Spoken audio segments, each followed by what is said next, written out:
Welcome to the show. This is Film Dirty. I am Terrell. Tonight's movie is Too Late. It's about a detective that's investigating a disappearance of a young lady. It's on Netflix. It's very Tarantino-esque, so if you're not a fan of him at all, you're probably gonna not enjoy this at all. It's definitely one of the weirder indie movies I like to pick. If you're not into the weird stuff at all, then you should watch it, and if you're on the fence, you should watch it. Try it, you never know. Try new things, and it's easy. It's freaking just hit play on a movie, roll back on the couch, and just let it happen. Yeah.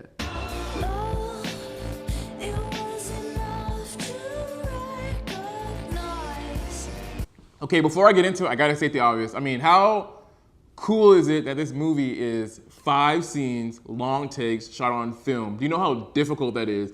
Like, digital's one thing, but freaking film is expensive, and they don't even freaking really cater to that anymore. And I like to kind of too, that some of the takes had like a little bit of mistakes in it, which made it kind of cool.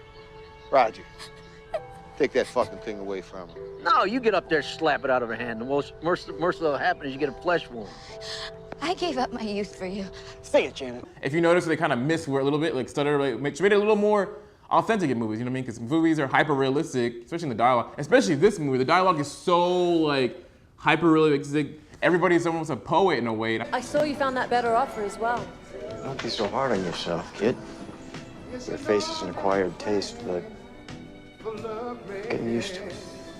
And I guess you kind of have to if you're doing a movie all about dialogue. You can't have it sort of just dry dialogue. You have to have people talking very unrealistic ways. The movie thing is kind of cool. They had talking about the babysitter movie in the beginning was Christina Applegate, which sort of shows what would have been a lot easier if this movie is if they could have seen and watched the movie and kind of helped the characters along. Like when Jill accidentally sticks the photos in Dorothy's locker. Found some pictures a few weeks back of the old boss getting blown by one of the girls.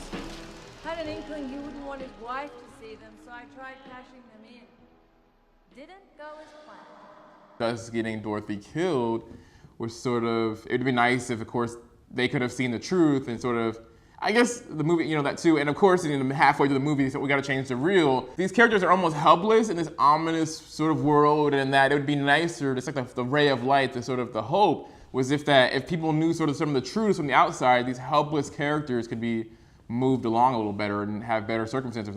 This movie does a good job of sort of shaking up those detective plot points too, where you find out who killed that person, and you find out who's behind the killing of that person, and the reason they did it, and you're like, wow, they did it for that, what a monster, you know what I mean? And the detective, it's changed from the experience. But in the second scene, the second long take of the shade, which is freaking awesome, you find out who did it. You're freaking, not even half of the movie, we pretty much solved the case, wrapped it up, case closed, and then you figure out where do we go from here, and it's sort of the unraveling of the character, which is kind of a really cool way to do a detective story, because usually it is about the detective and how he feels about the world, but we get the person behind the murder killed in the second scene, which lives in all the other movie to really examine the PI and who he is as a person and how he feels about in his relationship.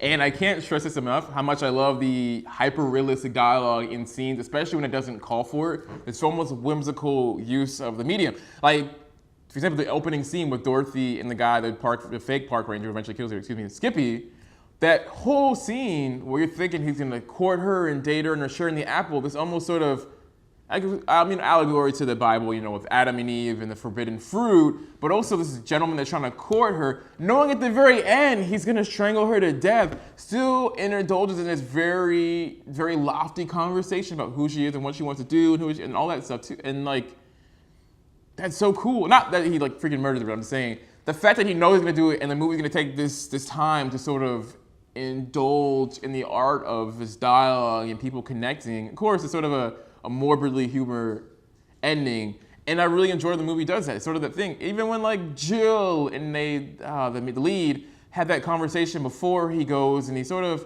I guess we can questionably say, allows Skip to kill him. I don't want anyone to bother us. I gotta go do a changeover, baby. Otherwise the reel's gonna end and the screen's gonna go dark and people will get mad and they'll start looking around and then they'll find us here and bother us. So let me go do that and then I'll come right back here and stay with you, okay? I've seen this movie. This is the last reel.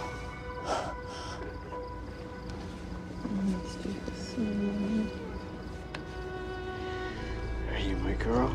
I'm your girl. I've always been your girl. Like, through all that, it's sort of lofty discussion, which is completely unrealistic, but it's great to see a movie, I guess movie, I